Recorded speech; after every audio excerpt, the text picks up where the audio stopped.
Welcome to the Sharkpreneur podcast with Kevin Harrington and Seth Greene. Kevin Harrington is the inventor of the infomercial, one of the original sharks from the hit TV show Shark Tank, and has generated over $5 billion in TV and digital direct response sales. Seth Greene is the world's first trusted authority on cutting-edge direct response marketing, a best-selling author, and the only 3-time Marketer of the Year nominee. On the podcast, Kevin and Seth interview Sharkpreneurs who share straight talk on what it takes to explode your business. Do you want to become insanely successful? Do you want to be the go-to guru in your industry? Do you want to be talked about for all the right reasons? For over 40 years, Kevin Harrington has helped people just like you become significant influencers. Now he's broken the process down in the Key Person of Influence roadmap, and it's yours for free. Just text KPI to him at 727-888-2100. Text KPI to 727-888-2100 right now and claim your free step-by-step guide. Text KPI to 727-888-2100 to get the recognition you deserve and experience the success as the go-to voice everyone listens to in your industry today. Welcome to the Sharkpreneur podcast. This is your co-host, Seth Greene. Today, I've got the good fortune to be being interviewed with Richard Wilson. He is the CEO of FamilyOffices.com. They have over 1,750 investors that they serve, and they work with families with over $100 million in assets. He is also the #1 best-selling author of the great book, The Single Family Office. Richard, thank you so much for joining us. Yeah, thanks for having me on here, Seth. All right, so let's go back in time because you weren't always working with the ultra affluent. How did you get started? Yeah, I really got started out of curiosity. I'd been reaching out to wealth management firms and institutional investors, trying to get introductions for a hedge fund to raise capital, and realized that the wealth management firms didn't have enough accredited investors on average. The institutions wanted nothing to do with a sub-$100 million hedge fund. So once I discovered that a family office concept existed, I said to myself, well, I'm not going to talk to anyone else, just family offices. That's the best investment of my time. And then I found out that is very hard to do. It's hard to find their websites. They're secretive. They don't respond all the time to cold calls. So I just started researching the industry, sharing what I learned along the way, kind of documenting the journey, and then things just took off over time. That is absolutely incredible. And I'm obviously the longer version of that is probably in the book. So we won't ask you to tell it all now. We're here today to talk specifically about capital raising. So you were trying to raise capital for a hedge fund. You talked a little bit about the journey that you went through, and we'll dive deeper into that. What were you finding were some of your biggest challenges, other than the institutions not wanting you because you didn't have 100 million yet, and the regular financial advisors didn't have enough clients with enough money for you, other than being caught in the middle? I mean, at the beginning, I was starting at ground zero. I didn't know what they wanted. I didn't know where they went. I don't know what events they attended. I didn't know how to get my foot in the door. I didn't know how to get them reaching out to me instead of me reaching out to them. So eventually we learned to reverse those things and, figure out where they congregate, where they live, how to be attractive to them, figure out what they're literally searching for on Amazon.com and Google, get in front of that so that they're reaching out to us for things that they care about.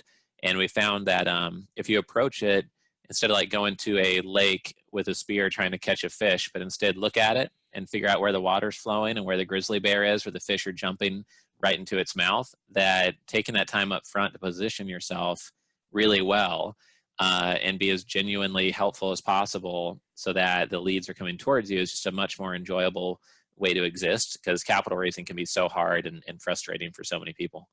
Absolutely. And of course, you don't want to get snatched by the grizzly by mistake.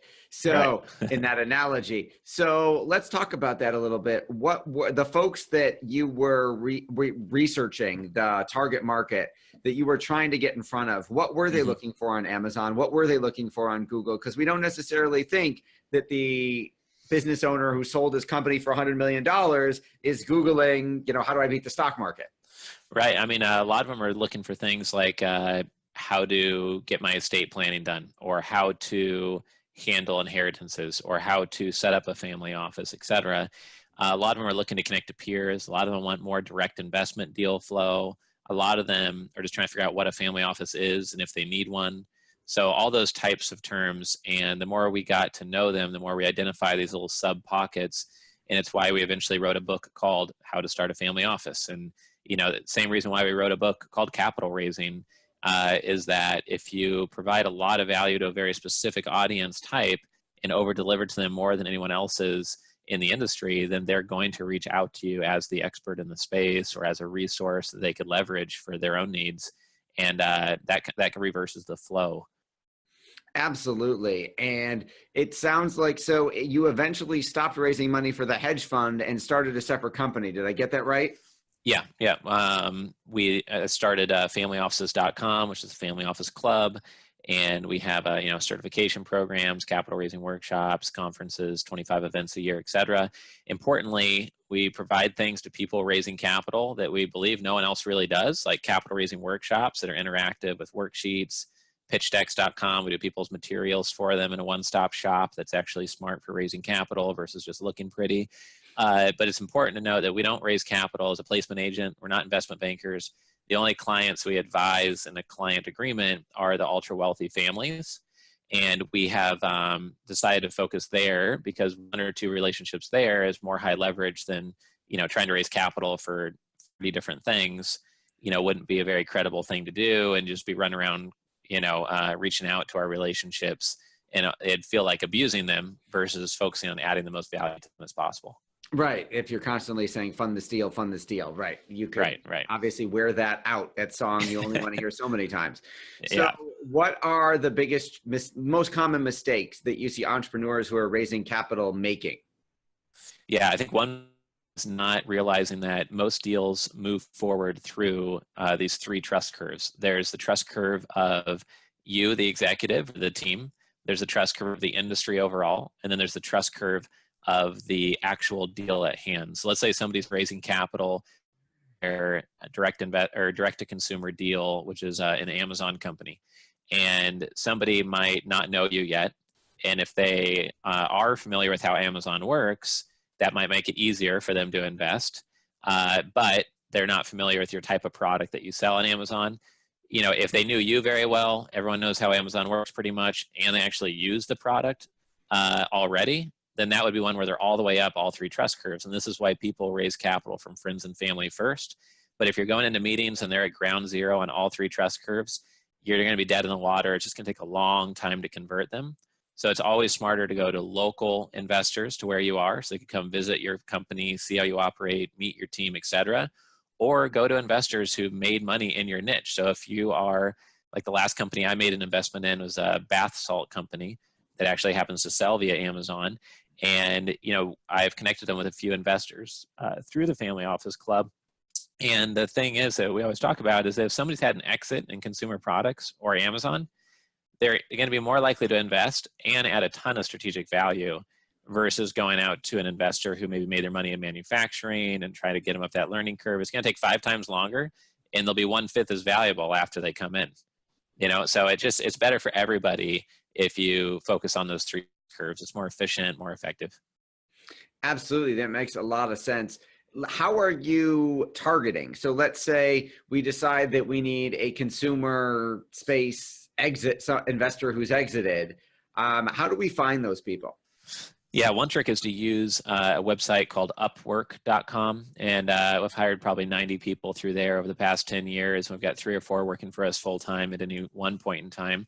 But you can go and find like Inc. 500, Inc. 5000 historical lists from the past 10 years. And maybe don't look at this year's or last year's, but some of the older ones, so the companies aren't, as famous being on the list.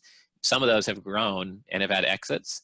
And if you hire someone on Upwork to study those historical lists and create a database and look at press releases and acquisition lists in the industry, then you can usually build up a good 50 or 100 person list and then find their LinkedIn profile, find where they're working now, et cetera. And that'd be one way to do it. Another way is to join an industry association or community and speak there and network within there and kind of develop those organically. Okay, so that's absolutely brilliant strategy. Are you saying that when your freelancer, your VA, whoever on is researching to find the CEOs of those companies who then in an exit when the company was bought out, they would have either quote unquote retired or went somewhere else? Or are you trying to find somehow the people who invested in that company who didn't work there who would have realized a liquidity event? Usually the principal, the founder, or the co-founder, but maybe the company just went public, and maybe they're on the board of a publicly traded company, or maybe they're the chairman of the board or the CEO of a publicly traded company that might have $10 to $30 million in a slush fund for acquisitions or for investments like a company like yours, and could add to distribution, et cetera. So I think in doing that type of research, you might stumble across some corporate, venture capital groups, or someone that you could partner with and who could be a funder of the deal you're looking to close too. I think that is a great idea. And through our pitch tank events every year, we get thousands and thousands of companies pitching for capital. And obviously we have thousands of investors who come, and I highly doubt, I would say at least 95% of the entrepreneurs never thought to build a targeted list of investors, potential investors in their space, and actively market to them. Yeah, it's pretty logical once you hear it, like most right? ideas, right? Finding especially obvious, right? You should have a list of dream investors, not Warren Buffett, people you can actually reach, and drip on them like crazy until you get in the door. And what you said just there is really important. So everyone focuses on billionaires, and it's always in the media, billionaires, billionaires, billionaires, and there's TV shows on it, and it's exhausting. But everyone's trying to access them, and they have 10 layers of gatekeepers, and there's only 3,000 of them globally. Yet there's 300,000 people raising capital, so they're not going to reply to you. But people don't know who else to go to. But there's 211,000 people worth over $30 million, and there's 55,000 people globally who are worth over $100 million each, called centimillionaires. No one talks about centimillionaires, and in the future they will a lot, because there are 15 times as many millionaires. They're wealthy enough to write any size check you're looking for, and they have less gatekeepers, and they're less famous. So you're going to be far more effective, maybe 5 times more effective at actually getting a meeting with a centimillionaire than a billionaire. So for most people, forget billionaires exist. It might be nice to see what's happening with Bezos or Buffett, et cetera, if you like how they think. But in terms of business, forget about them. Focus on the centimillionaires and the ultra wealthy, and you'll probably be better off. That makes absolute sense. You should not only fish where the fish are, fish where the right fish are, and fish where you're in a bigger fish in a smaller pond with fewer competing sharks and fewer people competing to try and feed them, for lack of a better analogy. For sure. So, you do, I believe, over 25 events a year. A number of those are capital raising events. Tell us a little bit about what those are and how those work. Sure. So half of the events are investor summits, where we just have 25 investors on stage. It's not pitching. You're just hearing from a fire hose of investor insights basically during the day. And then about 25% of the room are investors. The rest are people raising capital for something typically. The other half of the events, though, are capital raising workshops. So we do a 7-hour workshop on influence and persuasion. We have one on marketing materials called Investment Pitch Prep Workshop. We have another one that's on the fundamentals of capital raising. And each one's going to give you 20 to 35 different strategies on raising capital. And then once a year, we have 30 people get on stage and give 10-minute talks on what was the secret to them raising well over $100 million each. So these are really specialists in raising capital. And they're sharing publicly their best ideas in a limited 10-minute window. So they don't have time for a lot of fluff or 5 minutes on their bio and where they grew up, et cetera. And those events are a lot of fun, and don't see too much education out there for people trying to raise. Frustrating. It's a lot of fun to put those on. Absolutely. So I would imagine then, obviously you said 25% of the people are the investors in the room. The other 75% are business owners and entrepreneurs looking to raise capital. How are you, because you know the space very well and you've built yourself, as one of the 800-pound gorillas in it, how are you marketing those events to get entrepreneurs to want to come and investors to want to be there? Sure. So on the investor side, we give an investor concierge service where if anybody registers to come, we have their basic details, and we get to know them a little bit better and figure out their strike zone, what they're looking for more than anything else, et cetera. And then from the investor perspective, see who's attending that we could match them up with and make a connection with. And it's their choice if they want to follow up, make a connection or not. From the person raising capital's perspective, we have like a Netflix model where instead of subscribing and getting movie titles and TV shows, you subscribe for $199 to $299 a month, and you get live, watch the recorded events, we'll review your pitch deck and your material, everything, to give you feedback on those materials. And I found that having that type of a modest more community rather than charging, say, per event, $1,000 to come for one day. And then someone might just come once, and then you're not like meeting your peers and do the workshops as much, et cetera. So we have more of a subscription model in the office club, and I found that that's kind of fun because it adds that community. Absolutely. I mean, you've built such an incredible, unique business. What do you like best about what you do? I think that I get to work with the winners in capitalism, and the people that none of my clients won the lottery or inherited their money. They're all entrepreneurs, had smart ideas, and they're hardworking, inspiring to be around. And there's a quote I saw that said that if people around you are not inspiring, you're basically living in a cage, and you're growing as much as it could be. And the other thing is that seeing 6,000 people a year flow through the events, we're able to see what 2 or 3 or 4 of them are doing to raise well over 100 million a year. No, the 6,000 people, the top couple ideas seem so powerful, or types of structures, and it's what maybe is to come. And to see what's working, it seems to be ignoring the fact that that is working so well. So I love seeing stuff like that. That is awesome. Now do you keep, being a numbers guy, do you have metrics in terms of, because obviously you've been around a while, in terms of like total dollar value of deals that have been done through your network that you would know about? Well, no, because obviously we have full transparency on our own contracts. I mean, through running the Family Office Club, we've been able to sign over $5 billion worth of advisory agreements with single family offices.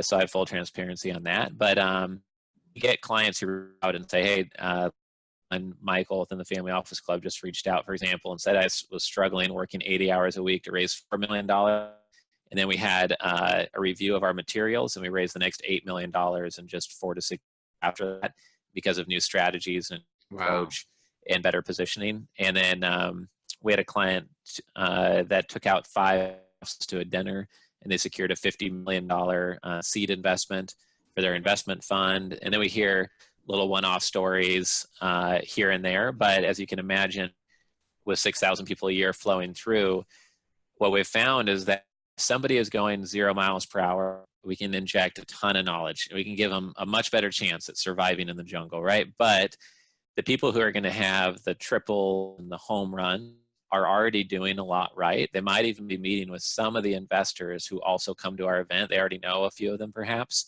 And so if someone's already going 25 miles per hour, we can get them up to 50 or from 40 to 60. But it takes time and patience and planting seeds to go from 0 to 60. And some people new to the space, run around and they think, oh, I'm going to raise $100 million for this new idea. We're going to be the next Facebook, the next Uber, or the Uber for whatever little niche they have. And it's very hard to raise capital, as you know, right? So it takes a lot of patience and iterative growth. And the best story I heard was from an oil and gas guy in Dallas, I think it was, at our investor summit. He said he tried to raise $50 million, totally failed. No one invested. So he said, okay, well, I'll put together this $120,000 deal. I'll put up 55,000 of it. And then I'll go raise the rest from 6 other investors, which he did. He closed that. Then he did a $400,000 deal 9 months later. Then he did an $800,000 deal that returned $3 million to his investors. Then he did a $10 million deal, and then a $30 million deal was his last one. The point is he started super small beans, like almost waste of time small, and he grew it from there. But investors like to see that track record, that commitment, and playing the long-term game is something that a lot of investors want to see. Absolutely. Absolutely fascinating business and an incredible interview. Obviously, we'd love to have you back on the show to talk about some of the other things that the Family Office Club does. Richard, you've been so generous with your time. Is there anything that you want to share that I didn't think to ask you? I think just that if you can own a sandbox and stand for something unique and be unique in the marketplace, own a keyword term over time for the solution you have, it can help clients and investors. Everybody wants a specialist. Everybody wants to invest in someone who's number one or the first in something. So being an also ran is just a very sure way to not make much progress and just get ignored in people's email inboxes. Excellent advice and a fascinating interview, Richard. We greatly appreciate it. This has been Seth Greene here with Richard Wilson of FamilyOffices.com. Richard, thanks again for joining us. Yeah, thank you, Seth. Take care. Thanks, everybody. We'll see you next time. Do you need money to fund your idea, product, or service? Are you ready to take your business to the next level but need capital to get it done? Kevin Harrington has heard more than 50,000 pitches and knows how to help you make the perfect pitch to get the funding for your entrepreneurial dream. He's distilled the process down in his perfect pitch cheat sheet, and it's yours for free. Just text PITCH to him right now at 727-888-2100. Text PITCH to 727-888-2100 right now and claim your free perfect pitch cheat sheet. Text PITCH to 727-888-2100 to start funding your dream today. This show has been produced by Market Domination, LLC. To discover how you can have your own show completely done for you and turn it into a real published book and become the authority in your marketplace, go to www.marketdominationllc.com/podcast offer.